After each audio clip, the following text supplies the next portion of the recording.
좋아요, 구독! 자, 이제 이 콘텐츠 관련주에도 이 한미 정상회담의 훈풍이 조금 불어오는 듯합니다. 자, 윤 대통령이 방미 첫 일정으로요, 넷플릭스 CEO와의 만남을 조금 가졌었는데 준비된 화면을 한번 보도록 하겠습니다. 자, 이 만남에서 넷플릭스는 향후 4년간 K 콘텐츠에 3조 원이 넘는 규모의 투자를 하겠다라고 이렇게 조금 밝혔는데 한한령 해제 기대감까지 현재 조금 맞물려 있는 상황인데요. 그렇다면 현재 상승폭을 좀 키우고 있는 업체들은 좀 어딜지도 궁금합니다. 일단 결론부터 말씀드리면 상승폭 키우지 않고 있어요. 네, 다 꺾이고 있습니다. 네, 대표적으로 뭐 알로이스 같은 종목들 오늘 아침에 올라간 고점 보면은 고가가 상한가였어요. 근데 지금 얼마느냐? 마이너스 1%입니다. 30%에 사신 분들은 마이너스 31%죠. 그래서 이렇게 섣부르게 접근하면 안 되는 시장이다라는 걸 말씀을 좀 드리고 싶고요. 지금 여기 보시면은 4년간 K 콘텐츠에 3조 3천억. 지금 대통령 박수 치고 있어요. 박수 치면 안 되는 지금 상황이거든요. 왜냐하면 숫자를 지난 6년간의 총 투자된 금액과 비교를 하는 것 자체가 잘못된 거죠. 제가 좀 집계해서 나온 숫자를 말씀을 좀 드리면요. 일단은 15년에서 20년까지는 7,700억이 투자가 됐어요. 그리고 21년도 보면은 5천억 투자했습니다. 넷플릭스가 한국에 투자한 규모를 말씀을 드리는 거예요. 그런데 22년 작년에는 얼마였냐? 연간 1조 원. 그리고 올해는 1조 3천억 할 것 같아요. 근데 4년간 앞으로 향후에 3조 3천억이면 단순히 산술 평균으로 나눠보면 1년간 얼마죠? 8,250억이에요. 오히려 줄어드는 거죠.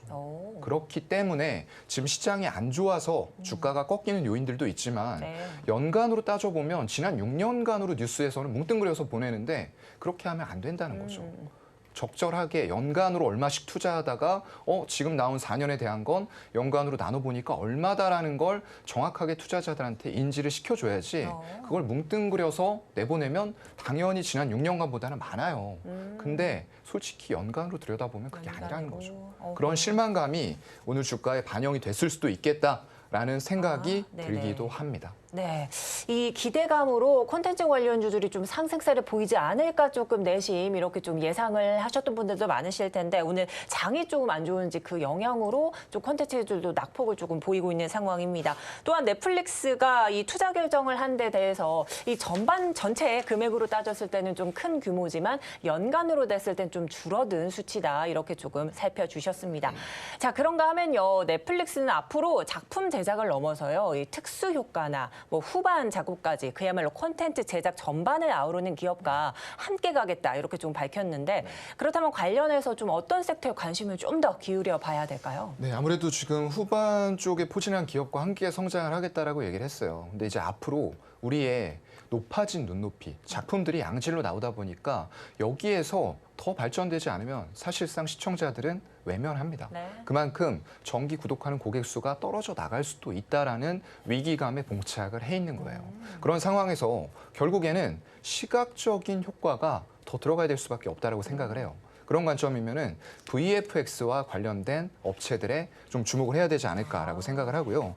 대표적으로는 자이언트 스텝이라는 기업이 있죠. 리얼타임 콘텐츠의 솔루션을 제공을 하는 그런 기업이고요. 지금 확장현실이라던가 이런 쪽들이 우리가 이제 곧 출시될 XR, MR 기기 같은 것들과 관련이 또 돼 있기 때문에 향후에 그런 것들이 메타버스 생태계까지 이어질 수 있다라는 점도 생각을 해야 될 것 같고요. 그래서 VFX 스튜디오, 리얼타임 엔진 활용한 실감형 콘텐츠 제작에 강점이 있는 이런 기업들에는 관심이 좀 필요하지 않을까라고 생각을 하고요. 또 하나의 기업은 덱스터입니다. 이것도 마찬가지로 이제 메타버스 시대 기회와 도전이라는 행사에 김용희 감독과 특별 대담을 했었는데 신과 함께 국가대표 이런 것들을 제작한 감독이에요. 근데 그분이 따로 회사를 차려서 나온 회사가 바로 덱스터라는 이런 기업이 될 거고요. 굉장히 좀 유명한 작품들 많았어요. 또 누군가는 마음에 안 들었던 작품일 수도 있는데 이제 고릴라가 나와서 야구하는 그런 작품, 미스터 고라는 작품도 있었어요. 그래서 시각 특수 효과에 대해서는 상당히 우리나라에서 선도적으로 끌어가는 사람이 세운 기업이다라고 인식을 하고 있기 때문에 이런 기업들 관심이 좀 필요하지 않을까 싶습니다. 네, 좀 더 이 관심을 조금 확대해봐야 될 섹터에는 아무래도 더욱 발전하는 콘텐츠와 시각적 효과가 좀 관건이겠다 말씀을 해주시면서 관련 VFX 이 관련주들도 조금 살펴주셨습니다.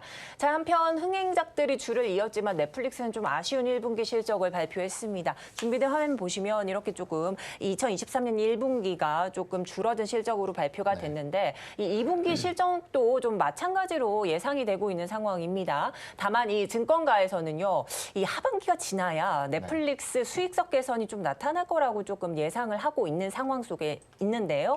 이런 넷플릭스 시적에 따라서 이제 앞으로 콘텐츠들의 주가가 어떤 변동성을 좀 보일지도 궁금한데요. 어떻게 보실까요? 글쎄요, 지금 보면은 매출과 영업이익 숫자 자체는 다 커졌습니다. 근데 이제 우리가 봐야 될 것은 영업이익률이에요. 25%를 내던 게 올해 1분기에는 21%로 무려 4.1%포인트나 하락을 했다는 거죠. 왜 그랬을까요? 그만큼 경쟁이 격화되고 있기 때문에 그렇습니다. 여러 가지 애플이라던가 HBO 맥스, 디즈니 플러스 이런 글로벌 OTT들이 많이 나와요. 근데 결국에는 거기에서 강점을 가지고 시청자들, 말하자면 고객들을 끌어들이기 위해서는 뭐가 필요하죠? 양질의 콘텐츠가 결국에는 아무래도. 필요한 거예요. 콘텐츠를 확보하기 위해서 비용은 점점 더 많이 들어갈 수밖에 없다라는 거죠. 왜냐하면 양질의 콘텐츠는 솔직히 말씀드리면 많지 않아요. 근데 그걸 가져오기 위해서는 예전보다 더 증가된 금액을 제시를 해야지만 우리가 경쟁사를 누르고 콘텐츠를 가지고 올 수가 있다는 거죠. 그래서 누군가는 얘기를 합니다. 하반기엔 좋아지겠지? 조금 막연한 생각인 것 같아요. 제가 볼 때는요. 하반기에도 더 경쟁이 격화될 가능성이 있기 때문에 실적에 대해서 너무 낙관하는 건 지금 좋지 않다라고 생각을 하고요. 경각심을 가지고 선도해오던 업체지만 이거 테슬라의 케이스와 똑같아요. 테슬라가 지금 왜 가격을 계속 인하하고 힘들어지고 있죠? 경쟁사들. 테슬라 말고 폭스바겐, 스텔란티스, 혼다 이런 쪽의 북미 완성차 업체들이 그동안에는 등한시해오다가 전기차를 만들기 시작을 하니까 결국은 경쟁이 격화가 된 거예요. 마찬가지 상황에 있기 때문에 너무 낙관적인 입장보다는 이런 그동안의 강점을 가지고 1위, 우월적인 지위를 유지해오던 업체도 꺾일 수 있다라는 것도 여러분들이 충분히 생각을 하셔야 될 것 같습니다.